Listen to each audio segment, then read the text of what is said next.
Story vibe Bangla. এটা গল্প নয়, এটা অনুভূতির ঠিকানা।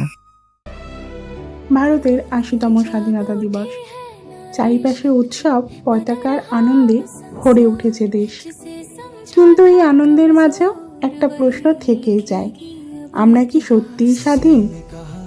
আজও কত মেয়ে রাস্তায় বেরিয়ে নিরাপত্তার কথা ভাবে, অন্ধকার নামলে ভয় পায়, নিজের পোশাক, সময় আর চলাফেরার জন্য জবাবদিহি করে। দেশ স্বাধীন হয়েছে ৮০ বছর আগে, কিন্তু মেয়েদের ভয়মুক্তভাবে বেঁচে থাকার স্বাধীনতা কি সত্যিই এসেছে?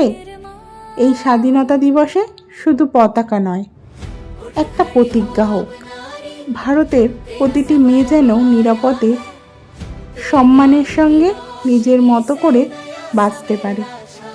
চলুন এমন একটা ভারত গড়ার স্বপ্ন দেখি, যেখানে কোনো মেয়েকে নিজের নিরাপত্তার জন্য নিজের স্বাধীনতাটুকু বিসর্জন দিতে হবে না।